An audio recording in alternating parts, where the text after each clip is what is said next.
Hi there, welcome back to my channel, Tales from the Fifth House. My name is Beebsy B. Knowing, and thank you so much for tuning in. Today I am aiming to provide you with a channeled message, one that you need to hear whenever you reach this video. Please note that tarot is timeless. This reading is timeless. It can pick up on like past, present, and future energy. So if you're listening along and something doesn't sound like your story, then it likely is not.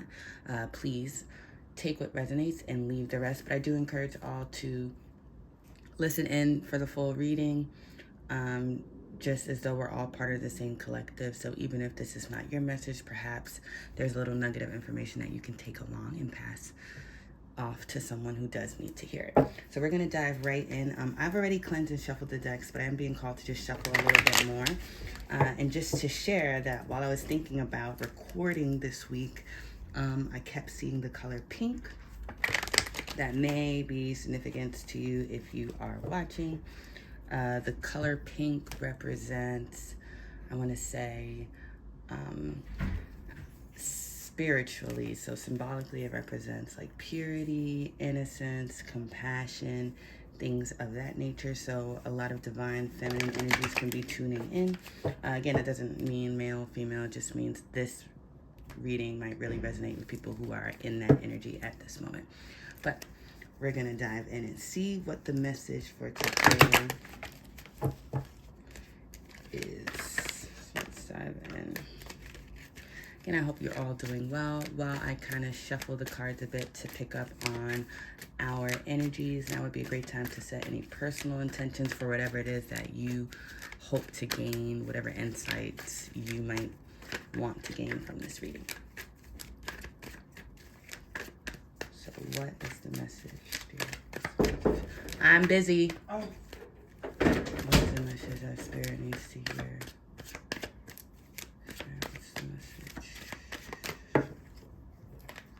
Okay, so we have two cards. They came out face down, so I'm going to leave them as such, and then I'm going to take one more. Okay, interesting. So all the cards came out face down, which is interesting. At the bottom of the deck, we have the Nine of Cups. Typically in the tarot, the Nine of Cups represents a wish fulfillment. So perhaps there is a wish fulfillment coming in. Oh, wow. So we have the Nine of Cups and the Ten of Cups. Ooh, and we have the High Priestess. I'm going to take all of these, actually. So let's get into these cards. So first I'm going to start with this row. So we have the Nine of Cups, the Ten of Cups, and the High Priestess. So the energy that I'm picking up on right now, we have two nines. At the bottom of the deck, we have the Nine of Wands. Wow, and then under that, we have the Ten of Wands. So I feel like this is the current energy that many in the collective might be in. You might be in this Nine of Wands, Ten of Wands energy. Currently, this is kind of like the wounded warrior here. Very guarded energy, a bit closed off. Like this person has been through some things, seen some things, but is still standing and ready and able to defend themselves. And here, then we have the Ten of Wands, which is like burdens. This person is overworked, burdened, but they are near completion. So tens in the tarot represent completions, the end of cycles. So I feel like the message here Spirit is trying to send is that this cycle is coming to an end. If you find yourself in this kind of closed off, guarded energy, perhaps the last reading I did, there was a lot of like deceptive energy, anxious energy around. Perhaps you've been experiencing that, but the message here is that that will be ending soon. You are coming out of that. I think many of you already like sense that, or the shift is already happening, since we do have the High Priestess here, or at least your guide, your ancestors, Spirit, the universe, God, whatever you believe in has been trying to send you messages that this cycle is almost done. Like you are really close to the finish line. It's in sight, and what's at the finish line is this like beautiful wish fulfillment, which is going to bring you complete, total kind of emotional fulfillment. So we have the Nine of Cups and the Ten of Cups. So we have a 9 and a 10 and a 9 and a 10. So I really think the message here is like you're almost there, keep going. Like the light is at the end of the tunnel. There's even like a rainbow kind of design on this card here. And the 10 of Cups, again, represents total emotional fulfillment, which I think is so beautiful, because a lot of times people, you know, they want to be happy, joyful, and those are all great, but fulfillment is something completely different. And I think when you have true fulfillment, that kind of supersedes happiness, and it kind of includes all of those things. But let's turn over these cards and see what the situation is. Ooh, so guys, is this a love reading? Is that what's happening here? Is that why I was seeing pink? Because we have counterparts here. So we have the King of Swords, the Queen of Cups, and the King of Cups here.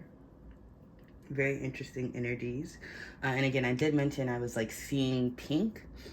We do have the Queen of Cups here, which could represent that divine feminine energy I was picking up on when I was like thinking about, oh, I should do a reading, and wondering like what kind of energies would come up. So we have the Queen of Cups, and she's at the center between the King of Swords and the King of Cups, which is interesting. Perhaps this is you, whoever you are. And again, it's not about gender, it's more so about energy. I'm really getting that if you are watching this video, you are kind of in this Queen of Cups energy. And maybe in the past, because we have this kind of, or past, recent past, current energy, you've been struggling. I'm hearing like head versus heart, kind of struggling making decisions. And this could be in love, but this could also be like platonically, in career, whatever area of your life you think this would resonate with. But perhaps you've been kind of stuck between your head, as represented here by the King of Swords. Swords represent like mental energies, kind of communications, our thought processes, and things of that nature. Then we have the King of Cups. Cups represent emotions, feelings, and things of that sort. So perhaps you've been kind of going back and forth between your head and your heart on what's actually going to bring you this 10 of Cups, this total fulfillment, because sometimes that's not always aligned to our wishes, is kind of what I'm thinking. Or we might wish for something and it might not actually bring us the fulfillment that we were looking for. So perhaps you've just been kind of battling back and forth with like heart and head, and I feel like Spirit is trying to make it clear that whatever this kind of inner conflict, because I am getting inner conflict, not so much external, it could be, but I'm really picking up on like inner conflict. You are kind of moving out of that energy. Let's pull some more cards. I'm trying to see. I actually want to know what the Queen of Cups is. Oh, we have two cards. I'm just going to take these since these kind of slipped out. So we have the Ace of Pentacles. Let me hold this up. And the Knight of Pentacles. What I'm noticing on both of these cards, we have like hands out. So this could be about an offer. And again, I did say like maybe this is like, for some people, this could be a love situation. You're having to choose between a King of Swords person. They could be an air sign or kind of have that energy. That would be like Libra, Aquarius, and Gemini. Or a King of Cups energy, which would be like Cancer, Pisces, Scorpio. Again, it's not so much about the signs, but you might be waiting or anticipating an offer, or soon to be receiving an offer, and you might have to choose or weigh this offer with your head versus your heart. And you're very guarded towards this offer, towards this person, this thing. You're just very guarded and closed off. Maybe you've been hurt in the past. Maybe you're not sure about it. Maybe you just conflicted is the overall energy. But I feel like Spirit is reminding you that you are the High Priestess. Like, you know what it is at the end of the day that is going to be your true wish for fulfillment, and what is going to bring you that kind of emotional stability and security that I think you are craving. Because there are a lot of cups here. This is a very emotional kind of inner conflict that you're experiencing, but I feel like Spirit is saying that it will be over soon. And let's get another card for some advice, because I think the message here is perhaps you're going to be receiving an offer soon, and you might be torn between your head and your heart. But I feel like the overall message here is that your heart, personally, and this is just my personal opinion, when having to choose between your head and your heart, I personally believe that you should always kind of move from a more heart space than head space. Our feelings are internal and therefore less susceptible to kind of external programming. What I mean by that is that I feel like my feelings are more reliable than my thoughts in most cases, because my feelings come from me, as opposed to where my thoughts could come from external sources, you know, social media and socialization, just like belief systems and how you're raised and things of that nature. So I tend to really try to move from a heart-centered place and just making sure I'm doing things that actually feel right to me at the end of the day. Let's see, what is the advice here, Spirit? What is the advice for our viewer? Oh, and I love it. And the advice is the Fool. The advice here is to take a leap of faith. And I've been kind of picking up on this energy and getting this message for a few weeks now. Spirit wants you to trust yourself and trust in it, that whatever decision that you make will ultimately lead you to that fulfillment that you are desiring. There's really no wrong choice. But you are being encouraged to kind of move from a more heart-centered space. We have the Six of Swords. If that might require like doing something, again, sword energy, like moving away from your thoughts, any limiting beliefs you might have, like even if you deserve or worthy of such an offer, you are. Just move from a more heart-centered space. So I'm going to pull some oracle cards.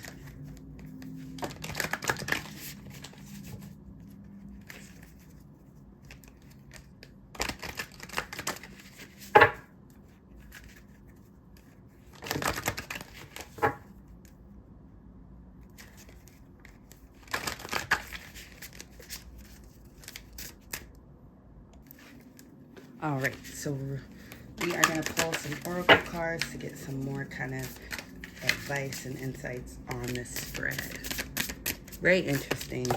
Let's hear. Ooh, I just dropped a bunch of cards. Yeah, but I feel like Spirit is really just saying, like, trust yourself. Trust the universe. Take a leap. All right, let's get some oracle messages. This is my Prairie Majesty Oracle deck. I'm obsessed. It's really cute. All right, so we have 3 cards right here, and I wanted to pick 3, so I'll just go with this. So we have the first card is Endure. Beautiful. It says, where is my strength? And I'm really getting kind of Nine of Wands, 10 of Wands energy. Like you're almost there. It's even giving me kind of like laurel vibes, like victory is right around the corner. The light is at the end of the tunnel. You're kind of in this transitional phase right now, but Spirit just wants you to just hold on a little bit longer and know that you're moving out of this space and into much more calmer waters, as represented here by the Six of Swords, but also more fulfillment as well. Then we have Map. Which course takes me home? Compass plant. I love this.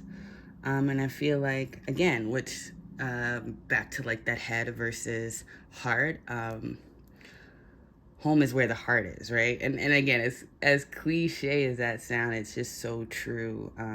Just as like emotional beings, that's just what kind of comes with the territory as being a human. But I really feel like this is, again, confirmation of moving from your heart space, trusting yourself enough and trusting your emotions enough to know that like your desires are yours for a reason. You want the things you want because you deserve to have them and you're meant to have them. That's why you have these desires.